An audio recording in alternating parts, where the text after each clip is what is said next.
Fala pessoal, tudo bem? Meu nome é Paulo Viana, sou plantonista de matemática. Hoje a gente vai fazer essa questão aqui, é a questão número 31. Bom, ela fala de um portão, né? Ela é um portão que abre, esse aqui é o portão, e aí esse ponto P ele se move, e aí quando ele está aberto ele está assim, e quando ele fecha ele está completamente fechado assim. E aí ele dá algumas medidas pra gente, né? Ele fala que esse tamanho aqui, que é o tamanho de AB, ele vale 2 e o tamanho de OD ele também vale 2, tá? E ele fala que a medida de CD é 0,5. Esse cara é 0,5. Além disso, ele fala que que o C, perdão, é ponto médio de BP. Então, esse cara aqui, XBC, vai valer o mesmo valor que esse cara aqui, CP, que eu vou chamar de X também. E ele fala que o P é ponto médio de AB. Então, esse valor aqui vai ser igual a esse valor aqui, que eu chamei de 2x. Tá? E aí ele quer saber, colocando num eixo coordenado aqui, que seria o y aqui, onde está esse OD aqui, e o x aqui, ele queria saber a equação que rege esse ponto A aqui, que é o ponto de coordenadas x, y, tá? Então, qual que é o objetivo aqui, pessoal? O objetivo é a gente encontrar uma relação entre x e y aqui. Só para deixar uma coisa clara, esse x não é esse x aqui de cima não, tá? Eu vou até mudar a letra aqui. Eu vou chamar aqui de A, tá? Então tem A e 2A aqui. E aí o nosso objetivo é chegar numa equação que relaciona x e y. E como é que a gente vai fazer isso? A gente vai fazer isso geometricamente. Então a gente vai tentar achar relações geométricas que envolvam x e y para que a gente chegue nas equações. E a primeira coisa que a gente viu aqui é, bom, C é ponto médio, né? O P é ponto médio, então esse cara vale A e 2A. Só que eu sei que esse cara todo aqui, ó, que é o AB, ele vale 2. Então eu tenho que 4A vai ser igual a 2. Então o A vai ser igual a 2 sobre 4. O A vai ser igual a 1 meio. Tudo bem, pessoal? Então aqui no lugar de A, eu já posso colocar 1 meio, que é 0,5. Então aqui é 0,5, aqui é 0,5, aqui vai ser 2 vezes 0,5, 2 vezes 0,5 é a mesma coisa que 1. Beleza? Esse ponto é o ponto x e y. Isso significa que essa distânciazinha aqui, ó, é x, tá? E essa distânciazinha aqui, ó,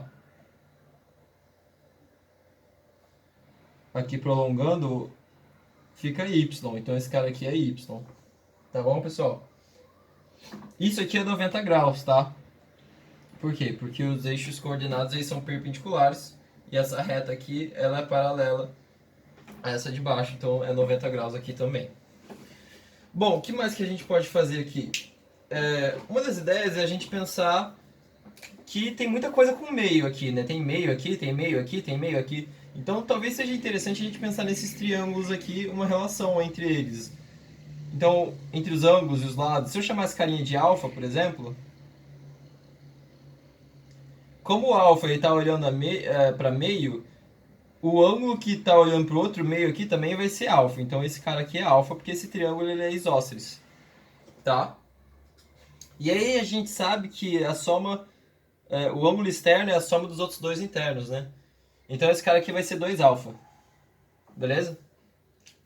E aí se a gente completar esse triângulo aqui, ó, ligando B a D, o que a gente tem? Eu vou desenhar aqui no cantinho alguma coisa assim, mais ou menos, né? Tá aqui o D, tá aqui o B, tá aqui o C. Esse cara ele vale 0,5, que é esse cara aqui. Esse cara ele vale 0,5 e a gente sabe que esse cara aqui vale 2 alfa, tá? A gente consegue achar esses outros dois ângulos aqui, né? Se eu chamar esse cara aqui de beta, por exemplo, eu sei que esse cara aqui ele também vai ser beta, porque esse aqui é um triângulo isósceles, de novo. Lados iguais são olhados por ângulos iguais, né? Então 2 beta mais 2 alfa, a soma dos ângulos internos de um triângulo tem que dar 180. Isso significa que beta mais alfa é 90, tá? Então o beta eu já consigo achar em função de alfa. O beta é 90 menos alfa. Então, eu sei que esse carinha aqui, ó, ele vale 90 menos alfa. E esse aqui, ele também vale 90 menos alfa. Mas olha que legal, se esse cara aqui vale 90 menos alfa, e esse cara aqui vale alfa, o ângulo D, ele vai ser 90 menos alfa mais alfa, que é 90. Então a gente descobriu que, na verdade, esse cara aqui, ó, ele é 90 graus, tá? E isso vai permitir que a gente faça uma semelhança com esse triângulo de baixo aqui. Porque, veja, se aqui é alfa, aqui é 90 e aqui é 90 menos alfa, aqui eu também sei que é alfa, porque eles são opostos pelo vértice. Esse ângulo aqui com esse aqui. Aqui é 90, então aqui também vai ser 90 menos alfa. Então, esse triângulo aqui, AEP, ele é semelhante ao triângulo BDP, porque eles têm os mesmos ângulos. Então, o triângulo AEP, ele é semelhante ao triângulo BDP. Mas, na verdade, eles são mais do que semelhantes, né? Porque, além de terem os mesmos ângulos, eles possuem um lado em comum, que é o 1. Veja, esse cara aqui, oposto a 90, vale 1. Esse cara aqui, oposto a 90, ele vale meio mais meio, que é 1 também, né? Então, se eles são semelhantes, eles têm lado em comum, na verdade, eles são congruentes, tá? Ou seja, todos os lados deles são iguais.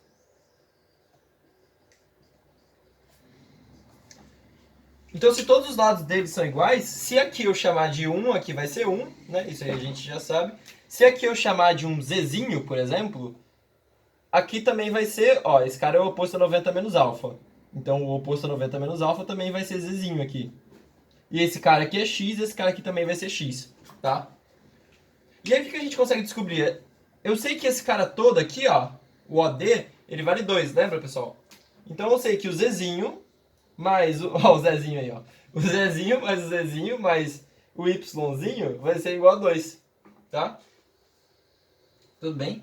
Então eu tenho que o 2Zzinho é igual a 2 menos Y. Então o Z é 2 menos Y sobre 2. Por que eu estou isolando o Z? Porque o Z ele se relaciona com o X, né? E o Z tem função de Y. Por que o Z se relaciona com o X? Porque isso aqui é um triângulo que eu posso fazer Pitágoras, né? Eu tenho que, se eu for fazer o Pitágoras, aqui no triângulo AEP, eu tenho que o Z ao quadrado mais X ao quadrado é igual a 1 ao quadrado. Só que se eu tenho Z em função de Y, eu sei que o Z, na verdade, ele é 2 menos Y dividido por 2. Eu achei aquela relação que a gente queria no início, de X e Y. Tá vendo, pessoal? Que era o nosso objetivo da questão, tá? Então agora eu já tenho uma relação de X e Y, eu já tenho o lugar geométrico aqui do ponto A, tá? Eu só preciso desenvolver isso aqui de forma que fique igual a alguma das opções, né? Então, veja. E 2 menos y ao quadrado, vocês concordam que é a mesma coisa que y menos 2, né? Eu posso trocar o sinal, que quando eu troco o sinal, o quadrado, ele faz com que não importe, né? Então, isso aqui é a mesma coisa que isso aqui, ó. E 2 ao quadrado aqui, 2 ao quadrado é 4, né? Eu botei o quadrado em cima e o quadrado embaixo aqui. E 2 ao quadrado é 4. Então esse cara aqui é 4. Isso aqui é igual a 1. E aí, isso aqui é uma equação de uma elipse, né? Por quê? Porque esses caras aqui são distintos, né? Não é uma circunferência.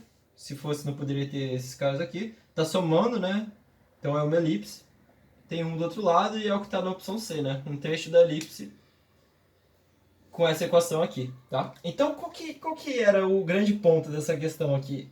Essa não é uma questão fácil, não. Ela é uma questão que envolve várias coisas diferentes. Primeiro, se você quer achar um lugar geométrico de um ponto, você tem que achar uma relação entre as coordenadas dele. Então você tem que dar um jeito de fazer isso.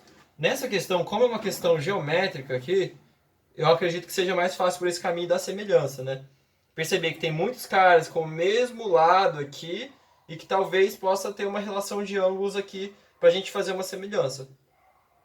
Tem caras com 90 graus também, são algumas dicas para você pensar nisso, tá?